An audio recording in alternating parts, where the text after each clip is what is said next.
Part 2, Susan Powell on Outline of a Murder, the smart true crime podcast that dives into the why.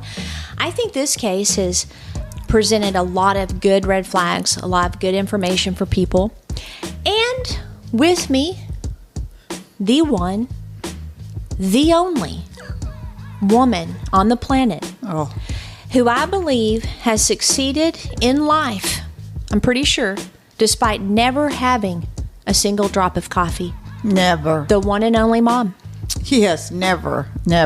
Which is weird. I think it's really weird. It smells good. But when you go to Starbucks, is that even considered coffee? Because it's foo-foo. And then you see people at the coffee bars in a convenience store, at home, where they put the coffee in, then a lot of sugar, then a lot of cream. That's not coffee. That is not coffee. I'm speechless.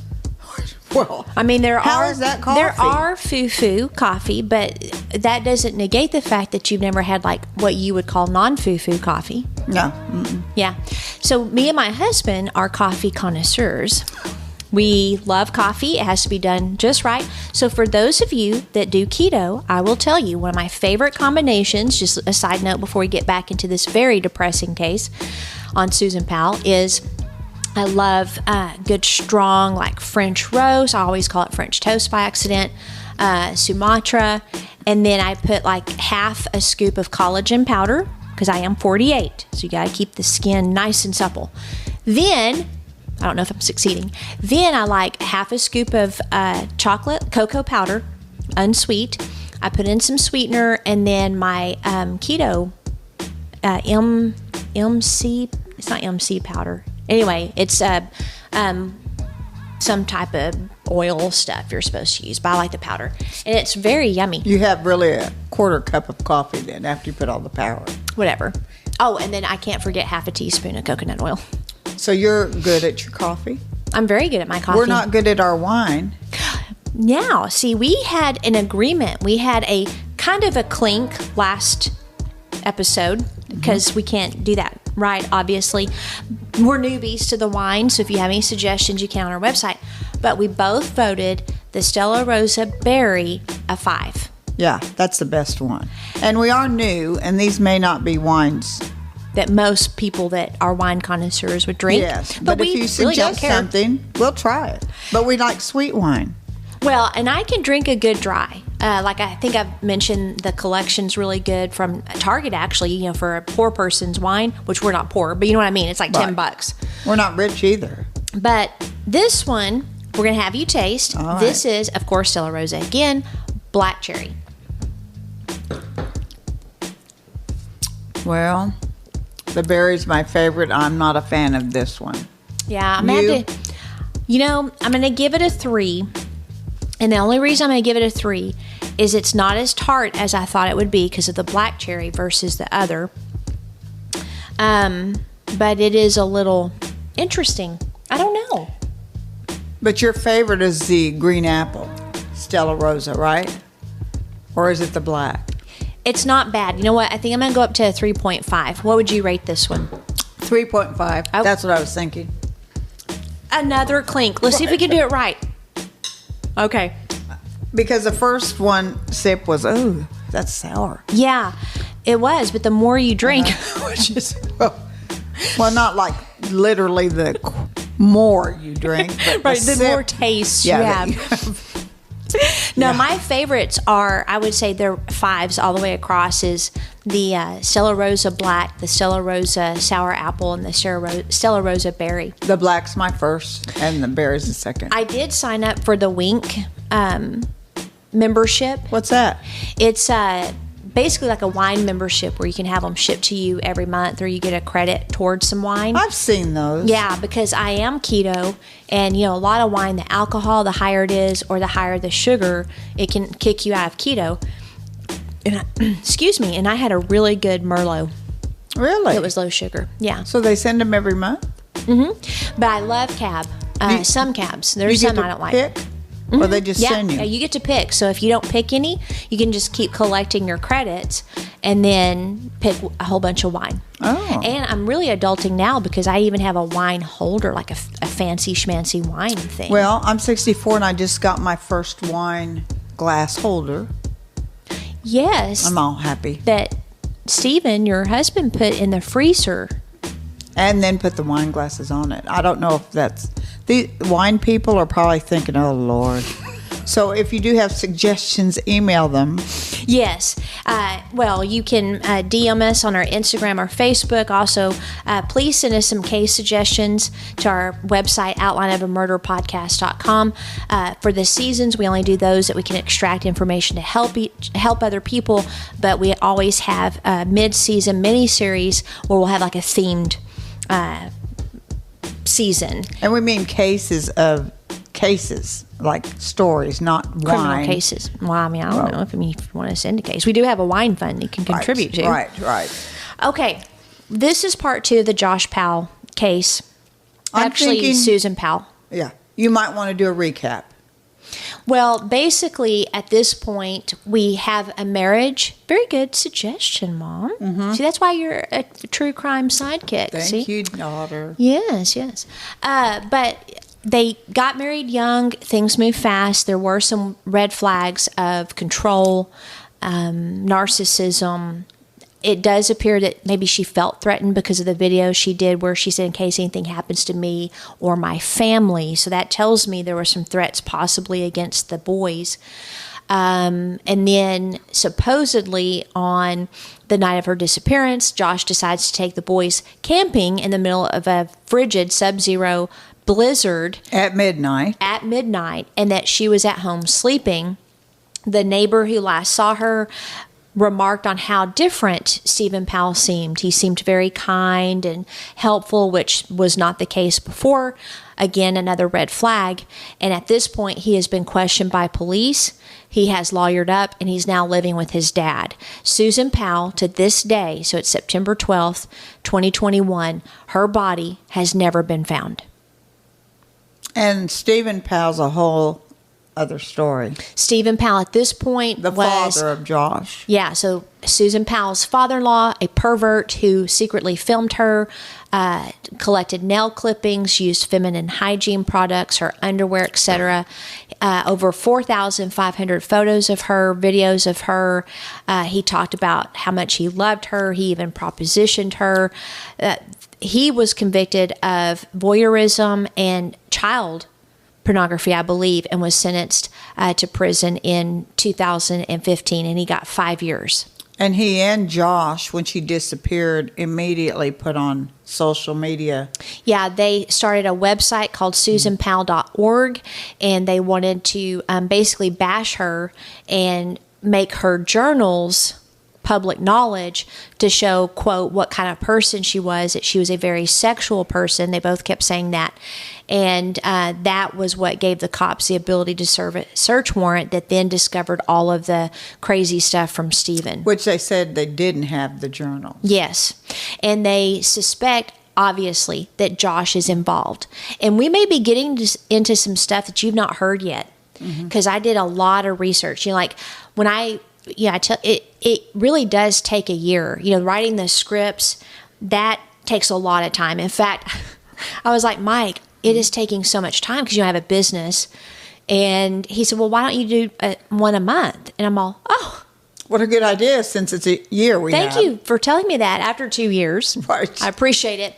But usually during the year, I'm watching shows, I'm taking notes, I'm listening to podcasts about these cases, I'm collecting new cases to take, and I put them in my phone, and then we decide what we're going to do. In fact, we're going to do a bonus episode at some point on Betty Broderick. Oh, that was your suggestion. That was a fascinating case. Yeah, so we're going to really dive into that. You've done a good job. Thank you. And I've had to do nothing except talk.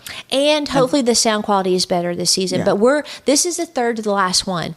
Our next 2 episodes will be on Dennis Rader, BTK. Now, back to Josh Powell and events that followed her disappearance. Police found traces of Susan's blood on the floor December 9th. They found life insurance policies on Susan for $1.5 million. Do you know if he upped them? If he I don't raised know. them? I didn't see any evidence, but I wonder, did she know about these? And then also the letter, which I read part of it, where she expressed that she was scared for her life. They also learned that Joshua liquidated Susan's retirement accounts, canceled her regularly scheduled chiropractic sessions, and withdrew his children from daycare. On December 14th, Joshua had an attorney, and he refused to cooperate. And I don't blame anybody who gets a lawyer. You need to, even if you're innocent. Yeah. Say, I want a lawyer immediately.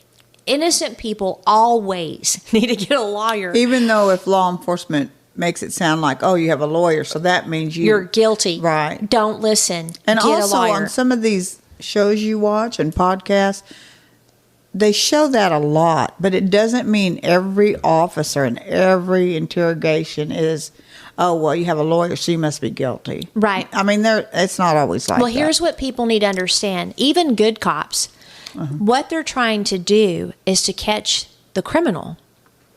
And they're going to do and use all of the techniques they've been taught to do that. And they're very powerful techniques. That's why people get confused as, well, if you're innocent, why would you confess? If you've never been manipulated in that way, it might be kind of confusing how that can happen. But just think, you've not had any food, you've not had any sleep for over 12 hours, 24 hours, 36 hours. You're traumatized because a loved one has disappeared or has been murdered, and they will make you think that you did it. Well, yeah, look in just life, in your family, anywhere, how you've just to shut someone up that's bothering you or saying, you want to do this, you just say it. Yeah. And so imagine being interrogated with no sleep, food. Yeah. I mean. And the trauma. And the trauma. The brain will do weird things to you. Mm-hmm. So then, so he gets a lawyer. He then packs up. He moves back home to his dad. All of this was done in spite of the fact that Susan was murdered. Enter Michael Powell, Josh Powell's brother. Authorities discover that Michael Powell sold his broken-down Ford Taurus to a wrecking yard in Pendleton, Oregon, shortly after Susan's disappearance, which alone is not suspicious. No. But what is suspicious is that he later ordered satellite images of the lot. Who did? His brother? Yes. After he got rid of the car? Yes. Why? Why? Right. I mean, if he was hiding something in the car, maybe for backup in case, I don't know. I don't either. And maybe he was unsure that he might be in danger. I don't know. That's later, weird. sniffer dogs go out there because the police want to know as well why he ordered. And these weren't just like you order them off of Amazon type things. He had to contact high-level government people to get these images. Sniffer dogs did alert to human decomposition in the truck, but DNA didn't turn anything up. And we have had false alerts, before. They also found several places of possible grave sites based on cell phone and other data, but nothing turned up. Then they go back to the Susan Powell home, and not only did they find out, again, that Stephen Powell, he was a sicko, but they also found some incriminating material on Josh. They found animated child pornography and incestuous sexual drawings on Josh Powell's computer. Wow. Susan's parents filed for custody the day after Stephen was arrested, and they were eventually awarded the boys, at least temporarily. So to make sure everybody understands, this wasn't on Stephen's computers. They already had a treasure trove of videotapes and all that. This was on Josh's computer. Like father, like son. Yes. Josh was told that he would have to move out of Stephen's house to get his boys back. Now, this is frustrating because he has child porn. He should never get the boys back. No, never.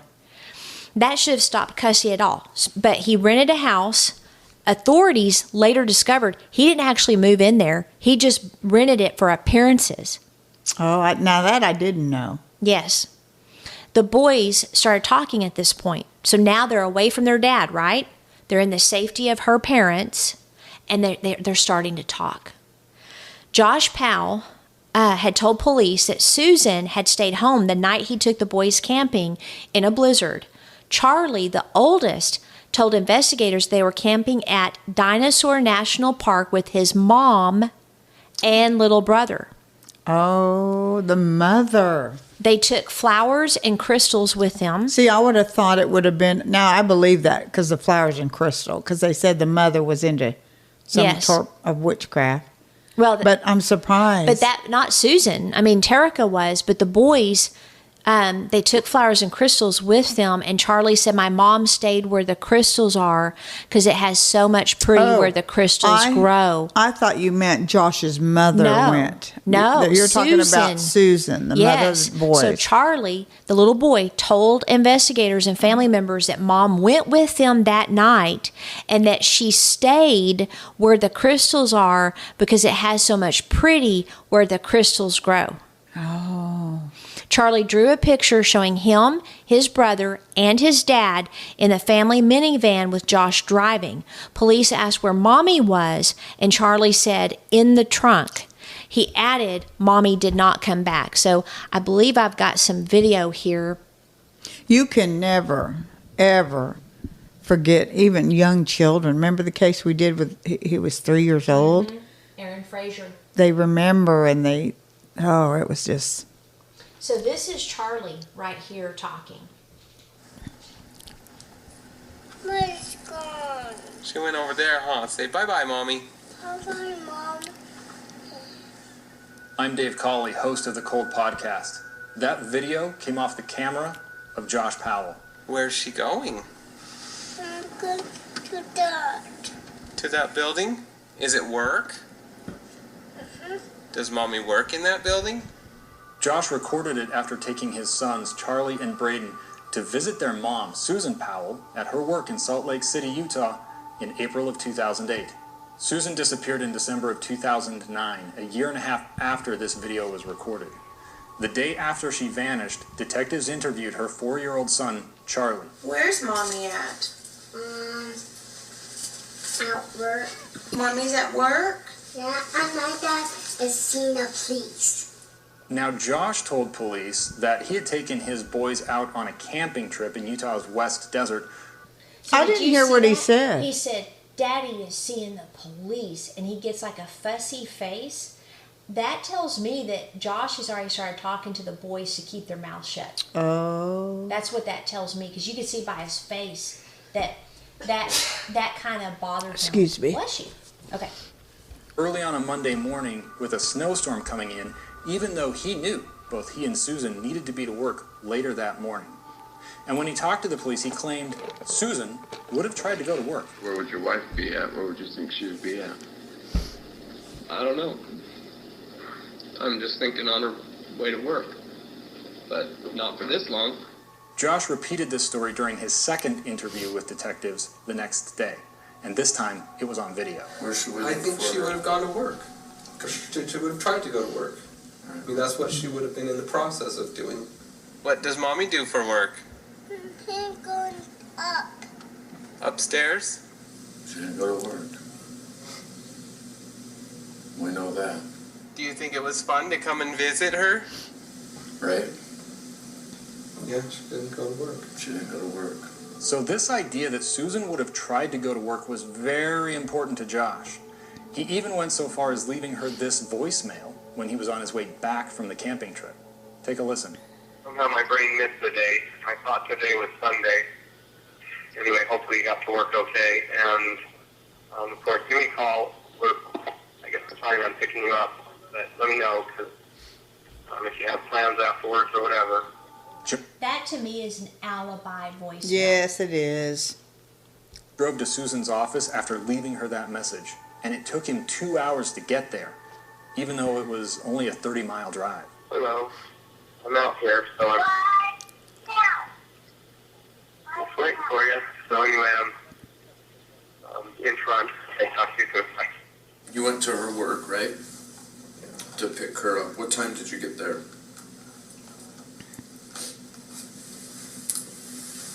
Probably 5:35. After that, they said she didn't go to work, and so I was like, well, okay, there's no point sitting here then. I was just focused on the one fact trying to figure out why Susan didn't go to work. So where else did Josh go during that time? Well, let's see what little Charlie had to say about it. What about when you went last night camping? When you were all done, what did you do? We went to a beach when we was all done last night. Went to a beach? What beach is he talking about? This never really made much sense to me until I found that video clip of Josh taking the boys to visit their mom on her lunch break, right by that pond, which to a 4-year-old kid from Utah might look like a beach. Come on. He's so tired. There you Hi, baby. go get mommy. All right. Get down on this level, you know? I gotta go. After saying goodbye to Susan on that day in April of 2008, Josh took Charlie to a nearby spot to watch airplanes. All right, we're going to go see if we can look at the airplanes for a minute, and then you get to go home to take a nap. Okay, Charlie? Take a nap. We can't stop right there, Charlie. We have to go over to the airport if you want to see the airplanes. Open it up. Pull on it.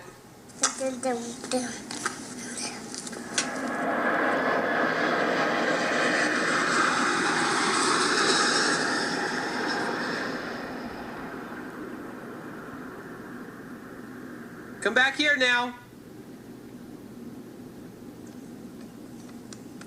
All right, stop right there.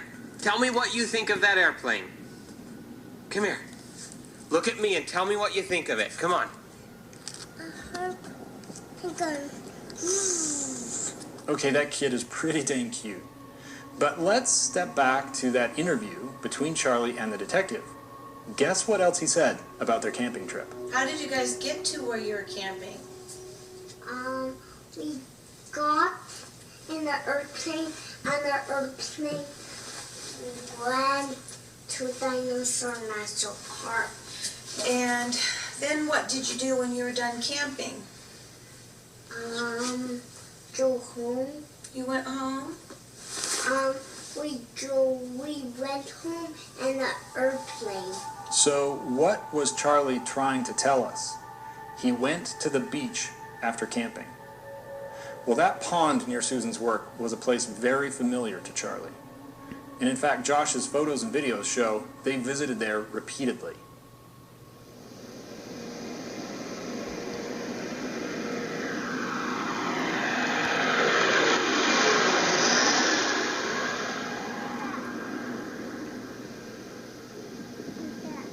What do you think of that? What do you think of that? Is that neat? Hey, give me more of that.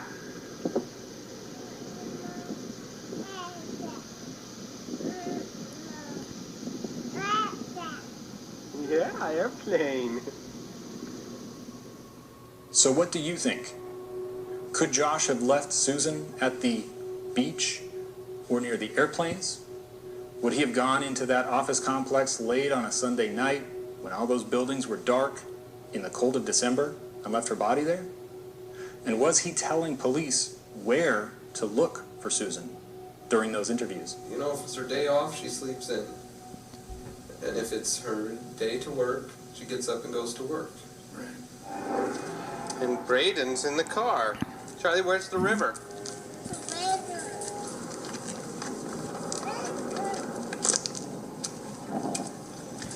Nope. So that's really interesting, and it makes you wonder too if he's combining several memories. You know, kids will do that. Oh, yeah. That's what I wonder, too, because he was 2 hours away. So she's not right by where she works. Right. So that might have been why, to combine them, mix the kids up on their memory. Yeah, well, I think that's probably what little Charlie was doing, because his brain is going to pull out the most significant, the most significant things to him. And obviously, he loves airplanes, and he loves going to that beach because Josh took him there a lot. So that to me was very interesting. At some point, they said that Mommy was in a mine. They said, if we go to the mine, we'll find Mommy. Yeah, I didn't hear that part because I couldn't understand it. They did do a search in several mines in episode 1, or part 1. We talked about that. They looked in several mines because Josh had actually said that'd be a perfect way to get rid of a body. But you know, there's so many mines. Yes. I mean, it could have been an hour away and he drove another hour. Right. I don't know. And it was co-workers of Josh's that told the police that. I couldn't verify that Josh ever said that outside of some of the reports said that he had. So with this and a court-ordered psychosexual assessment coming up for good old Josh, he was feeling the pressure. And it would also and could include questions about Susan's disappearance as well, I found out. Really? Mm-hmm. So remember, you got the animated child porn and incestuous porn on his computer. His wife's missing, and so now they've got a court ordered. We're going to do this assessment. You know, with all the porn and child pornography with the dad Stephen and then Josh, I'm surprised before the murder there wasn't rapes or inappropriate touching with strange women and other things. Well, and there might have been, and we don't know about it, but you would think that people would come forward at that point. Because they hated Steve by this time. A lot of people that are like him, they will live quite a bit in their fantasy world. And it's rare, actually, because it's kind of scary how many people have fantasies like this. It's rare they actually go over into murder. That's terrible. Detectives also discovered an employee at a local Flying J gas station that remembers seeing the Powells the night Susan disappeared. They stuck out because a minivan pulled up in the parking lot during a blizzard and the entire family came inside.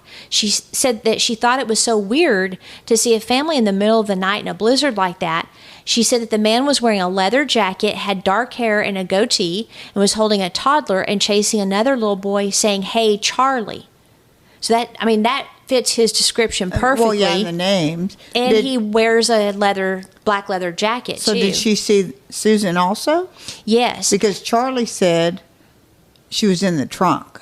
So it had to happen after that. Yeah. She said that the woman, whom she later immediately identified as Susan, looked too put together for a camping trip. She said that she had red rings around her eyes and looked like she had been crying. They bought rescue tape, crackers, and licorice.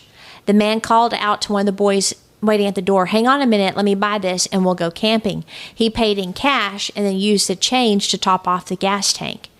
Both of Josh's sisters were suspicious, but what I find interesting before I get into that is eyewitness accounts are really poor. They are. You can't put a lot of stock in it.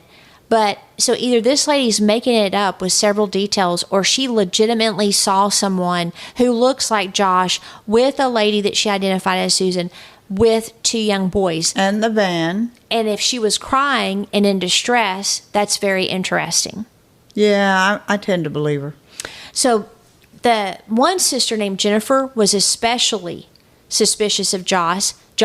She even confronted him at a family gather, literally pushing him in the bathroom, shutting the door with a wire, because she got wired up with the police, demanding to know where Susan was. Stephen intervened and basically disowned her.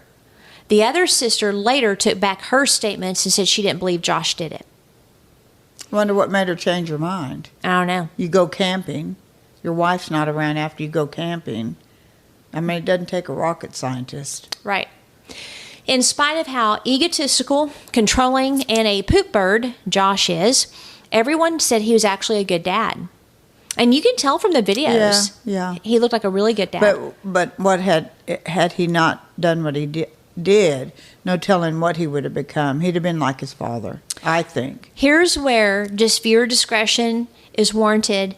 Because number one, what happens next is disturbing. Number two, you're going to be extremely angry at the state of Washington. And the fact that he was a good dad may explain why Washington was so absolutely clueless and stupid at this point. It's really frustrating, and so I just want to warn you, it's upsetting. People can be good dads. If people see that, they say, oh, yeah, he's a good dad. But the child pornography found on his computer, yeah, and the father's history, incestuous, that overrides being a good dad. Right. You don't put kids with a good dad like that. No, you don't.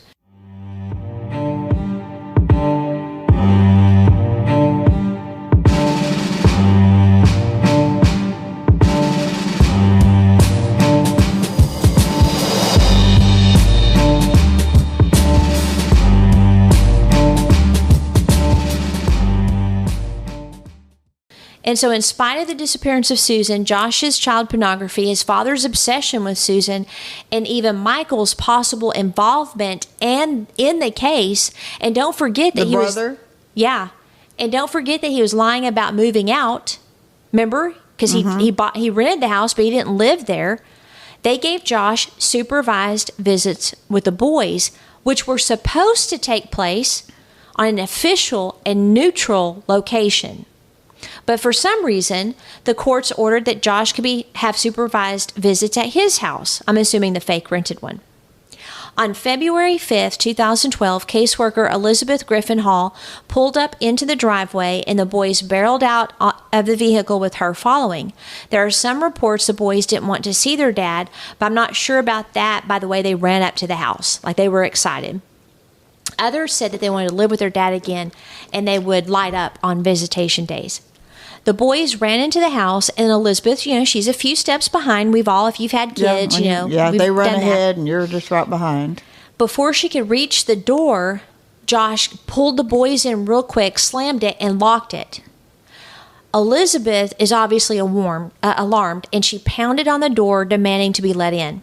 She said that he, quote, caught my eye. His shoulders were slumped. He had a sheepish look. He just shrugged his shoulders and slammed the door. She heard Josh tell Charlie, I have a big surprise for you. And then she could hear Braden crying. She then smelled gasoline. She didn't have her phone with her, which is so frustrating. If you're an older person, like this lady was, and you're a social worker, would you please carry the dang phone with you? So she had to run back to the car to get the phone. She did have it, just not on her. She knew something was seriously wrong, so she decided to move the vehicle because, she smelled the gas. So she didn't know, is there going to be an explosion or what? So she moved her car, called 911, and like we've seen in a lot of 911 calls, this operator was an idiot. I don't know they're either rude or they're not following along. In a lot of the cases I've researched, sometimes you get good ones. They know their job, they handle their business. But 9 times out of 10, it's like you get these people and they could care less. And this guy obviously couldn't understand English because it was like he wasn't getting it. So I want to play, she's saying, crying, gasoline, missing wife. And he's all, what? Where are you at? Okay, so listen to this, and we probably won't play the whole thing, but I wanted you to hear parts of it. I'm on a supervised visitation for a court-ordered visit, and something really weird has happened. The kids went into the house, and the parent, the biological parent, whose name is Josh Powell, will not let me in the door. What should I do? What's the address? It's 8119, and I think it's 89th. I don't know what the address is. Okay. That's pretty important for me to know. Sorry, I can't. Just a minute. Let me get in my car and see if I can find it. Nothing like this has ever happened before at these visitations, so I'm really shocked. And I could hear one of the kids crying, but he still wouldn't let me in. Okay, it is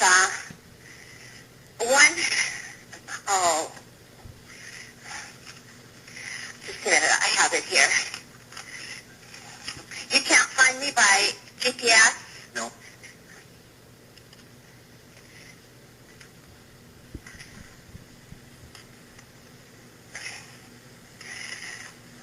Okay, it is, I still can't find it.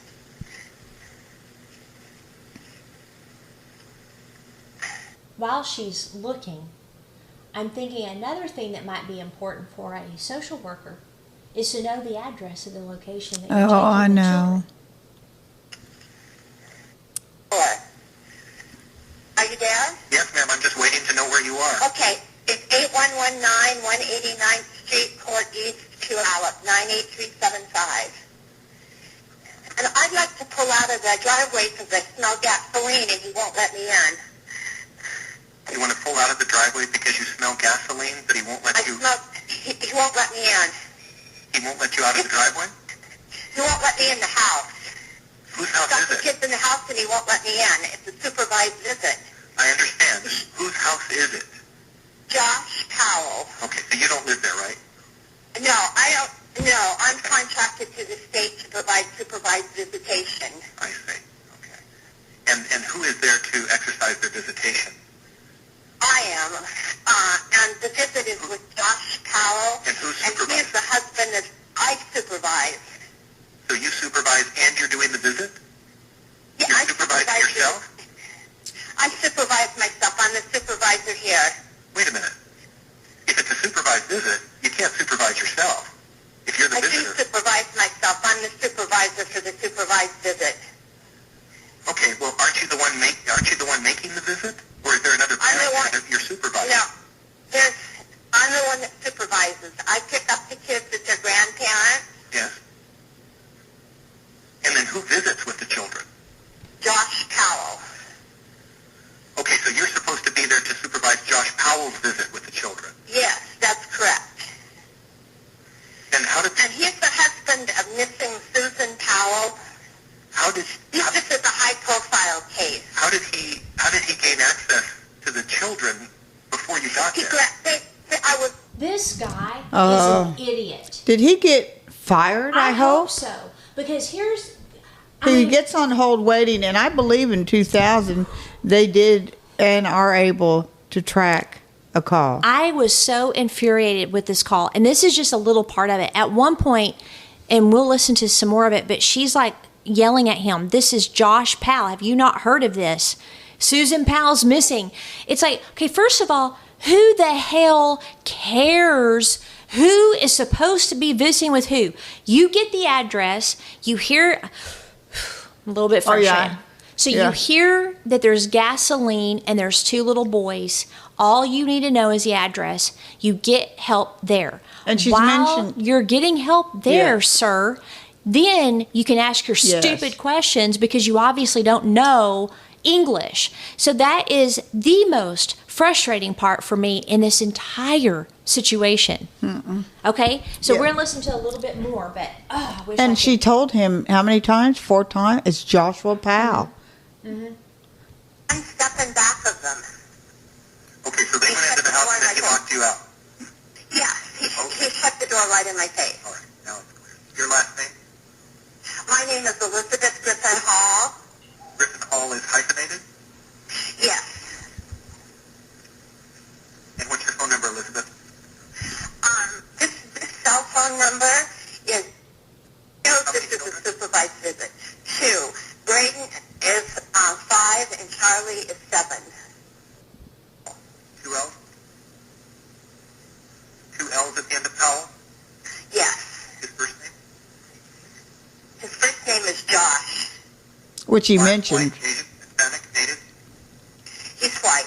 Date of birth? I don't know. He's about 39. Why would she know? 5'10", 150 pounds. Hair color? Brown. Would he like his dating profile as well? His date of birth? Are you kidding? Get people there. I don't know what's wrong with this guy. But wait till Well, you hear the end. I hope he was fired. Was wearing? No, I didn't notice what he was wearing. Now, I understand he's got to get some details in case he runs. He doesn't so need the police can date of find him. birth. But no, he doesn't need a date of birth. And the name that she said a dozen times. We're now at 5 minutes and 33 Are you in seconds. a vehicle now or on foot? I'm in a vehicle. I'm in a Prius, a 2010 Prius, What color with is the doors locked. But he hasn't opened the door. I rang the doorbell and everything. What color I is begged him to let me in. Elizabeth, please listen to my questions. What color is the Toyota Prius? Gray, dark gray. What does that have to do with anything? So you hear her get out.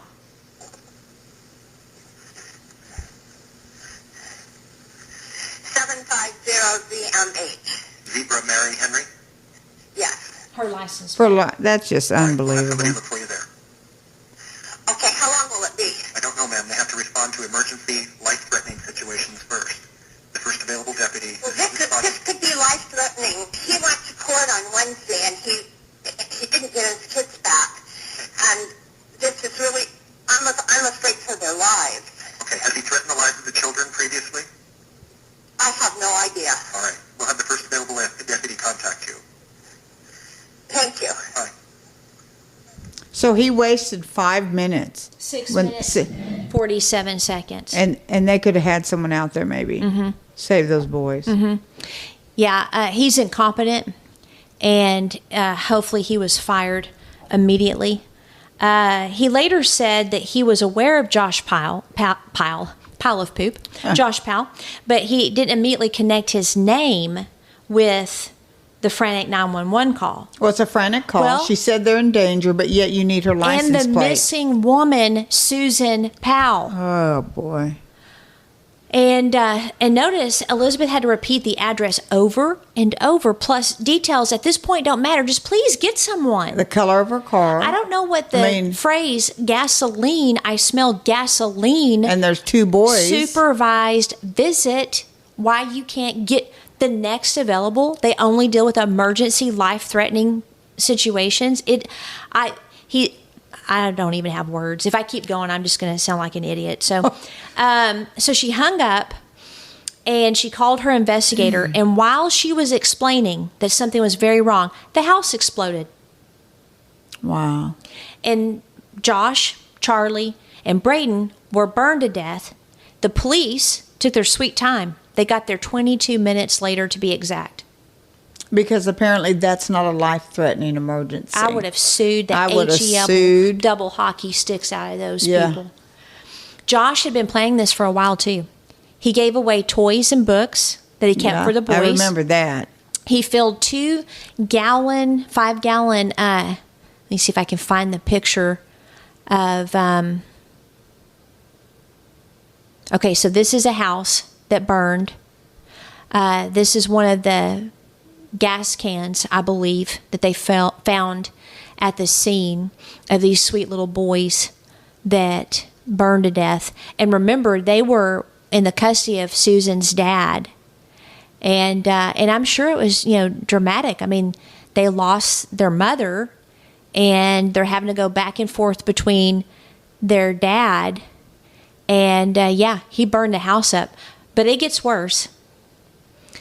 He also, minutes before they arrived, he wrote a farewell message on his computer to friends, relatives, and his pastor. He told them where he kept his money and how to shut off his utilities. That's kind of him. He claimed in one email that he couldn't live without his boys. Quote, I am unable to live without my boys, and I'm not able to go on anymore. I'm sorry to everyone I hurt. Goodbye. That, to me, is crap. It's all about control. Because remember, Susan was worried about her family. Yeah, she said if anything happens to us. Yes. Not to her, but to us. Yes. There was something going on there that she knew. So to me, this was the final act of control and revenge against Susan's memory and her family. On top of that, and this is, again, viewer discretion, this is, or listener discretion, this is going to be disturbing. Authorities discovered that he had first attacked his boys with a hatchet, but not enough to kill them. Then he set the house on fire with them alive. So the autopsy report shows that they died from carbon monoxide poisoning and chopping injuries as a secondary cause. The boys experienced unimaginable pain, terror, and heartbreaking betrayal by their poop bird father. And remember, the child porn and incestuous drawings, these were not known and made known to the Cox's family lawyer. They didn't tell them that they found this stuff. If they would have known, they would have fought harder against visitation. He wouldn't have got visitation. Yes. And then there were some indications that Josh did sexually abuse both boys, but I couldn't confirm it, unfortunately. And then the boys, and here's why they think. when the boys went to live with the grandparents, they refused to wear pajamas. Oh. They wanted to sleep naked.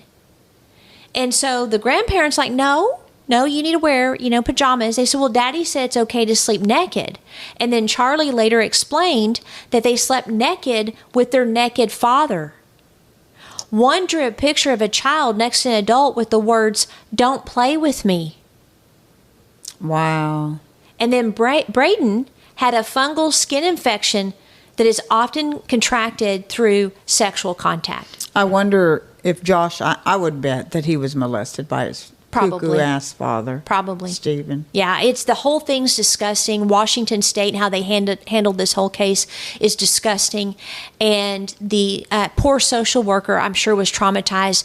The 911 operator is a disgusting situation. I mean, everything about this was a failure of the system. Oh, definitely. Oh, that is so irritating. There's also some suspicions that Josh had been poisoning Susan. Remember, we had talked about that. Pancakes, that's what I was thinking. He made her a lot of organic products to drink. She was pregnant at the time and complained of nausea, which is normal, right, if you're pregnant. But the thing is, Josh didn't want a third child. And she miscarried. Yeah. And then one former neighbor, John Hallowell, said, "We all love Susan and we tolerate Josh when he comes along. It's part of the package." That's how most people felt. She was always worrying about other people, like where Josh was the opposite. He was only ever concerned about himself, which made things sometimes a little difficult. So, for example, here's a couple of examples. When Susan went into labor with their first child, Charlie, Josh refused to take her to the hospital because he was backing up his hard drive. Wow. He arrived 2 hours later, then he just sat down and started working on his laptop. Susan's dad finally told him to put the computer up and be with his wife. That's not normal. No. Another friend said he would give Susan an amount of money, and on grocery shopping, he also had a spreadsheet that she was to look at through ads and find the cheapest prices of things. When she went shopping, she came home and she had to enter every single item into that spreadsheet. And if she spent more than a couple cents more, like on a can of beans, Josh would yell at her and get angry. She also had to knit the boys' socks because he wouldn't allow her to buy new ones. And he even controlled what the boys ate to the point of a doctor diagnosing Charlie with malnutrition. They were hungry all the time, but he didn't want to, quote, waste food on them because he's just going to poop it out. Wow. But that's not that tells the end me, of the story I either. bet his behavior was what he learned with his father. I don't like any of them. That whole family. So I want to go back to this picture of Michael. So this is Michael right there. Mm-hmm. The brother of Josh. Josh's brother Michael, approximately a year after the death of Josh and the boys, jumped off a parking garage in downtown Minneapolis. He had been questioned several times after they found his Ford in the wrecking yard. He was evasive, and authorities believed he and Josh were accomplices in the disappearance of Susan.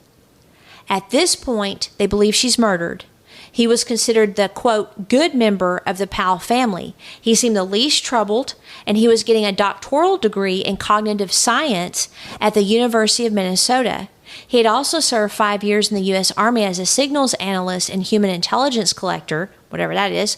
He fiercely defended his pervert dad and loser brother and felt that the police had tunnel vision.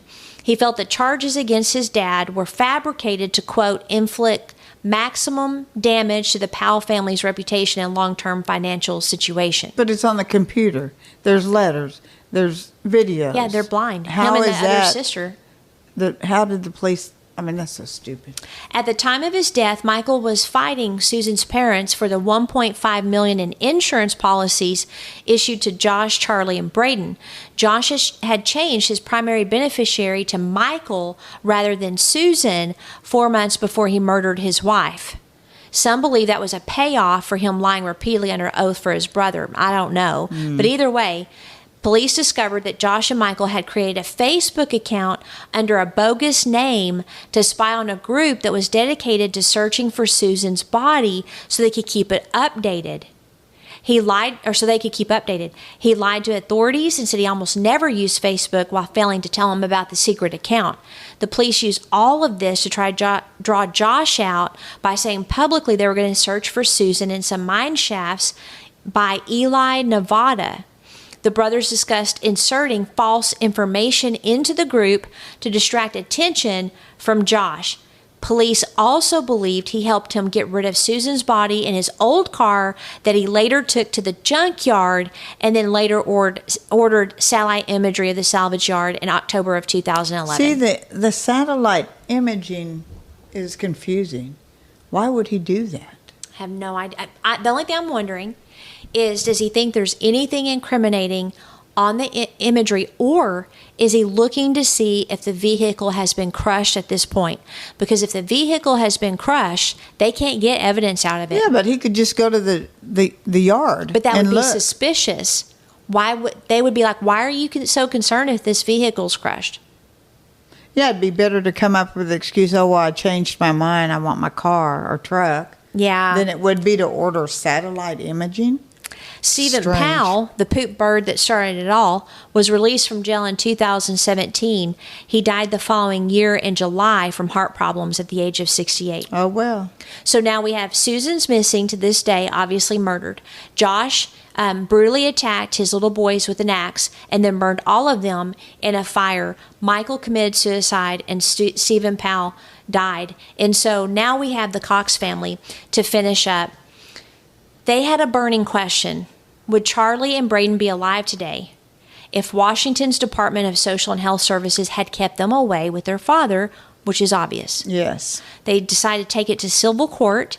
They sued $5 million for every minute the boys suffered. And they actually, it equaled up to $87 million in damages. Now, people are like, well, that's kind of like money hungry and greedy that you go sue. No. It's to punish. The only way sometimes that you can punish departments that fail to execute their duties is suing them. Yeah, first thought everyone goes to, oh, you're greedy, but no. Sometimes you just do it to make them punish. And a statement. Like, y'all need to do a better job. You need to so you recheck don't your do it again. systems. Yes.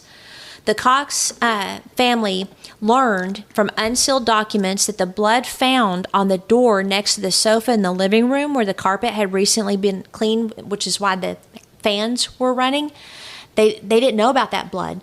The life insurance policy on Susan came out. They didn't know that. The closing of the retirement accounts 10 days after she disappeared. And Washington, however, they knew all of this. Didn't even let them know. Yeah.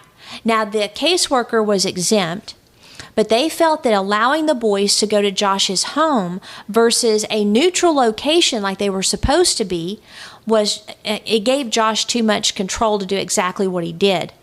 Police detectives had warned the agency that Josh was a danger, and they were concerned for the boys' safety. You know, that system has failed a lot of times in different places, but the social worker, though, it was ordered to be in a neutral place. So I think she had done that before. Well, no, they gave him permission to see the boys at his rental home. It was Washington State that said they could meet there. She was just executing the contract. What a failure. But police are saying, you don't listen to them. Many people linked Josh and the boys that there was a danger, including Jennifer, Josh's sister. She also warned them of, quote, Josh's unpredictable and volatile behavior. Listen to one attorney, Ted Buck, shared this in the courtroom, and Susan's parents had to leave. Again, it's disturbing. On February 5th, 2012, these boys were on a supervised visitation to go and see their father, an employee of the defendant of the state. Buck told jurors, explained the state was obligated to the boys that day in two ways. First, they owed them the obligation of having a supervisor who was trained and capable of doing the job of being able to intervene for the benefit of saving these boys. Buck said, second, the state owed these boys an obligation to have this visitation at a place that was safe. They ensured their safety. Buck continued pointing repeatedly to the fact that visitation had been moved from a secure facility to Josh Powell's Graham home where he had all the control. On that day, when the social worker arrived to bring the boys for their visit, Josh was able to grab them and get them inside the home while locking the social worker out. that left the boys defenseless as they experienced incredible terror at the hands of their dad. As Buck described to jurors what happened when Josh Powell got the boys locked inside the house that day, he says he took a hatchet. He struck those boys again and again and again. The fear, the betrayal, the pain, the confusion, Buck said, suggesting to jurors what the brothers experienced. He went on to explain that Charlie and Braden, while both injured from the attack, were still conscious, lying on the floor. Their own father, the man who the state believed was an imminent risk to them, took gasoline, poured it on them, poured it on their faces, Buck said, explaining in detail how their dad doused the entire home in gasoline, then lit them on fire, causing the house to erupt, killing Josh and the boys. The jury agreed and awarded them $100 million. Excellent. But now we get to finish this case with another stupid thing about Washington State. Now, if you live in Washington State, I apologize to you as far as, number one, you might need to move, but number two, that may be your state. You may love it. But this right here is ridiculous. Mm-hmm. So they already have the injustice of this entire situation. Then a Judge Stanley Rambaugh slashed it from $100 million to $32.8 million. Why? Because he was astonished at the amount that the jury said needed to be paid. Wow. And I was like, well, sir, I am astonished at their failure to protect the boys from their diabolical father in spite of numerous warnings from everybody, police, his own sister, everybody was trying to warn them that he should not have visitation at that house. They deserved every penny. They did. And some. They did. And he... Why have a jury if you're going to just slash it? Yeah, he was shocked. That's too much money. Really? Well, if your two boys were killed with a hatchet and then burned alive, maybe you would think differently. That's terrible. So there's a lot of poop birds. There's a lot of incredible twists and turns in this case. So much destruction in one family. That's terrible. It is. It's very sad. This has been a astonishing case that I've seen in a while. Were there some details that you didn't know as we went over them, or had you pretty much heard? Some of them I didn't know, but yes, most of them I had. Yeah. Well, I hope one day they find Susan. More than likely, he did put her in a mine, so I'm not holding my breath. He may not be able to. There's so many mines out there. Yeah. Yeah. I mean, they're not going to find her probably. No. Unless a dog or a coyote or somebody. But usually they don't. I don't know if they really go into mines. I don't know. Yeah, and which one would you pick? Anyway, we know people get discovered decades even later, but usually they're disposed of out in the open or maybe in a shallow grave. With her, if he put her in a mine, I doubt they'll ever find her. Well, that's awful. It is awful. It's awful. But we have 2 episodes left this season. It's going to be BTK.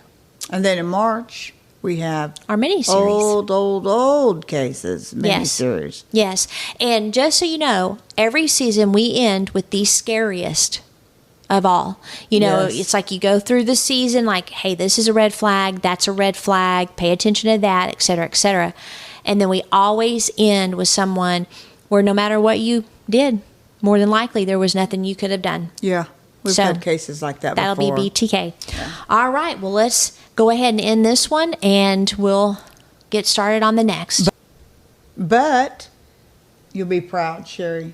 Be smart, be rude, and don't be a victim. I was going to end without it. Fist bump right there. Mm-hmm. You proud? I am.